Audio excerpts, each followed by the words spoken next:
looking at a rational function, and we're basically just going to do sort of a complete workup and kind of get all the information out of this that we can. So again, anytime we talk about rational functions, we mean something along these lines, a fraction where both the numerator and denominator are polynomials. So first thing that I'm going to start with here is figuring out the domain. To find the domain of a rational function, we are interested in finding anywhere that the denominator would be 0. So domain, so I'm just going to kind of do scratch work as I go and then like copy answers down and erase stuff.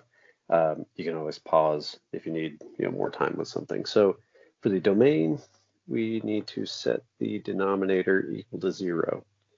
A fraction is just another way of describing division. Division by 0 is undefined. So we figure out where we would divide by 0 and then sort of avoid those points in setting up the domain. So I'm going to take the denominator and set it equal to 0. Now in this case, we're starting with something that's already factored. So the zero product property says that we can split the factors up. This factor of 5, of course, doesn't really affect anything because it's not 0 and it's not variable. That means that either x plus 1 is 0, which would mean that x is negative 1, or x plus 7 is 0, meaning that x is negative 7. Now again, either of these points are going to cause the denominator to be 0. For example, if we plug in negative 1, we get 0 here. 5 times 0 times, that would be 6, is 0. Dividing by 0 is undefined.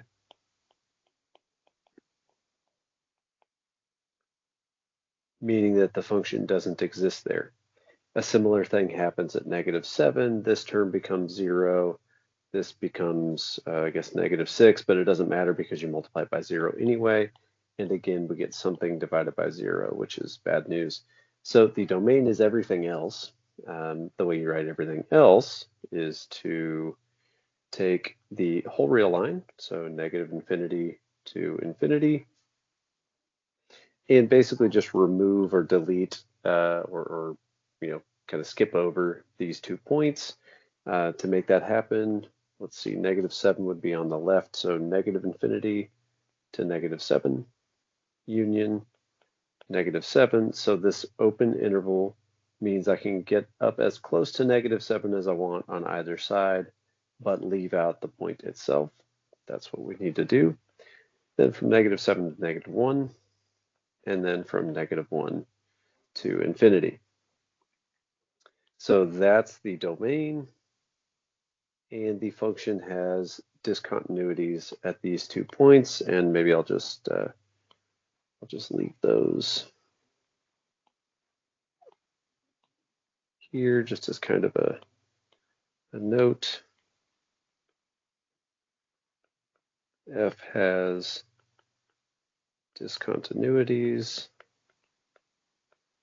at the points x equals negative 1 and x equals 7.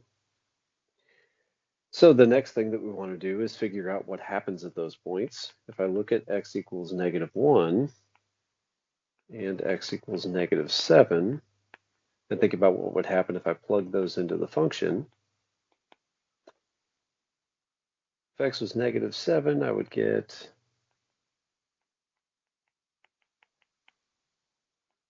something like this.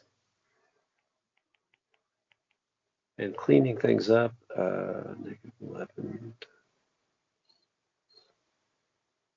It's like 132, I think, over 0. Now, the main thing that we want to focus on there, again, is that we're dividing by 0, which is undefined. But the fact that we got a non-zero number in the numerator, and we're dividing by 0, tells me that I should expect to find a vertical asymptote at that point.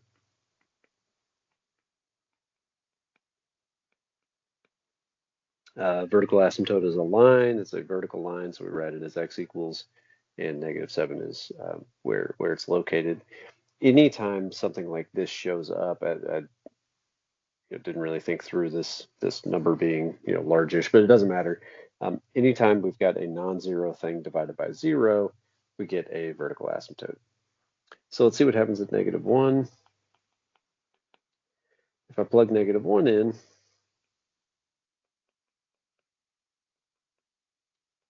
of course, all the arithmetic stuff here you could just do in a calculator if you wanted. I'm just writing it all down so we see where things came from. Notice what happens here. Circle that in a different color. Notice what happens here, or in the original expression, this common factor causes us to end up with 0 over 0. Now 0 over 0 is undefined. It's called an indeterminate form because it can kind of take on different meanings in different contexts. But what happens then is, because we have this common factor that we would like to be able to cancel out, what happens is that rather than getting a vertical asymptote, the top and bottom sort of balance each other out in a way. And instead of getting a vertical asymptote, we get what's called a removable discontinuity, or if we don't feel like using the fancy math term, we can just call it a hole in the graph corresponding to x equals -1. I'll pull the graph up in just a second and we can take a look at it. So that's what happens there. Now, probably for stuff that we're going to see in homework and elsewhere, this is probably not going to come up that often, but I wanted to mention it here so that we've at least kind of seen the idea. So again, that's from having this common factor in the top and bottom that, again, I would like to be able to cancel. You sort of can, except for this one point where we've got like just a sort of single missing point of graph. Okay, so there is that. Let me clear some stuff out and make some room. Again, you can always pause or go back, of course. That's taking our two discontinuities and classifying what happens there, right? One of them's a vertical asymptote, the other's a hole in the graph. Okay, the other, and of course, there's a timer going off in the background. Excuse me just a second. Here's a glimpse into real life happening. Okay, didn't turn off. Okay, the other big thing we want to make sure we are comfortable with is figuring out the end behavior.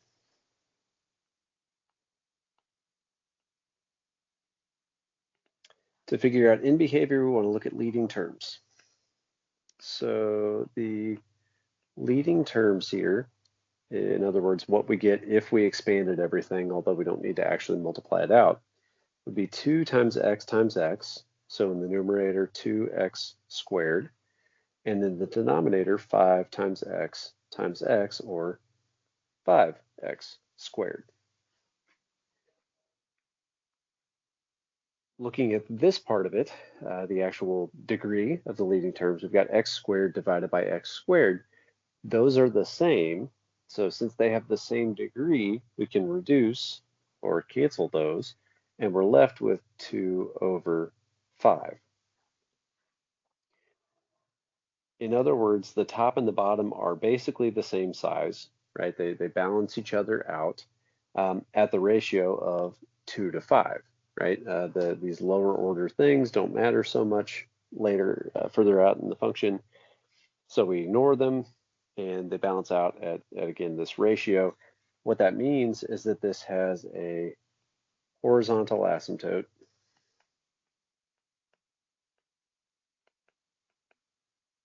at y equals 2/5. So when I graph this thing, whatever it does in the middle, the ends are going to look like that, level, flat, basically, heading off to the right and left at y equals 2/5. It's not actually going to be a straight horizontal line, the graph won't, but it'll again, sort of like approach, right? I don't know if it's above or below. We'll see in a second when we look at the graph, but the further out you go, the more and more it's going to start to look like that horizontal line. Okay, so that's the horizontal asymptote. Last thing would be finding the intercepts.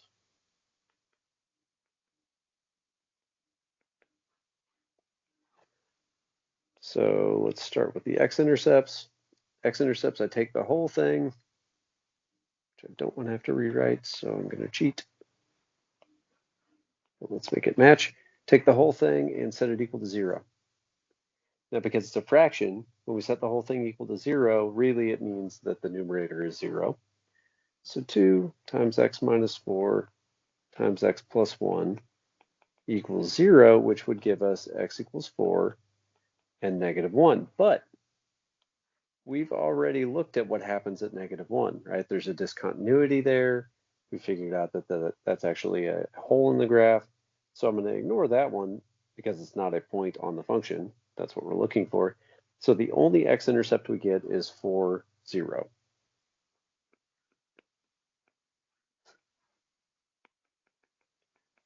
So 4, 0 is the one and only x-intercept. And then for the y-intercept, we're just going to plug in x equals 0. So f of 0 is 2 times 0 minus 4 times 0 plus 1 over 5 times 0 plus 1 times 0 plus 7. So clean things up a little bit. That's negative 8 over 35. Note that doesn't reduce, so that's our y-intercept.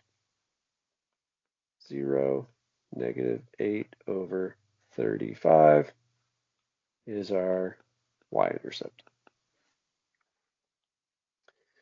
Okay, so there is all of this information about this function and kind of how we find it. Again, for domain, we set the denominator equal to 0 because we're looking for where it's undefined.